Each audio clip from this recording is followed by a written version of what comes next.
ঢাকা আরিচা মহাসড়কের সাভার বাস স্ট্যান্ডের পাশে অবস্থিত রানা প্লাজায় থাকা পোশাক কারখানার শ্রমিকরা প্রতিদিনের মতো ওই দিন সকাল ৮টায় হাজির হন নিজ নিজ কর্মস্থলে। উৎপাদনও শুরু করেন নির্ধারিত সময়ে।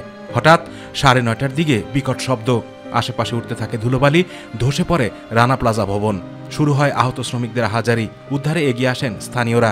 পরে তাদের সঙ্গে যুক্ত হয় সেনাবাহিনী, নৌবাহিনী, fire service, answer, RAB, police সদস্যরা। চলে বিরতিহীন উদ্ধার অভিযান। রানা প্লাজার প্রথম তলায় ছিল বিভিন্ন দোকান, দ্বিতীয় তলায় ছিল দোকান আর ব্যাংক, তৃতীয় তলায় নিউ ওয়েব বটমস লিমিটেড, চতুর্থ ও পঞ্চম তলায় new web style limited, Phantom tag limited, ষষ্ঠ ও সপ্তম তলায় ethernet limited garments. Rana plaza থেকে ১১৩৬ জন শ্রমিকের লাশ উদ্ধার করা হয় আর ২৪৩৮ শ্রমিককে আহত অবস্থায় উদ্ধার করা হয়। তাদের মধ্যে অনেকেই পঙ্গুত্ব বরণ করেন, অনেকে আবার মানসিক রোগীও হয়ে পড়েছেন। দীর্ঘ ১২ বছরেও নিষ্পত্তি হয়নি এ বিষয়ে দায়েরকৃত মামলা, শেষ হয়নি বিচার। ৩ বছর আগে শুরু হওয়া সাক্ষ্যের ৫ ভাগের ১ ভাগও শেষ হয়নি।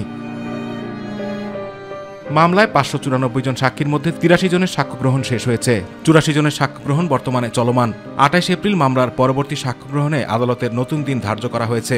অন্যদিকে একই ঘটনায় দায়ের করা ইমারত নির্মাণ আইনের মামলা উচ্চ আদালতের আদেশে স্থগিত রয়েছে। মামলা স্থগিত থাকায় অভিযোগ গঠনে ৮ বছরও শুরু হয়নি সাক্ষ্য গ্রহণ। আতিকুর রহমান তিতাস, মাই টিভি।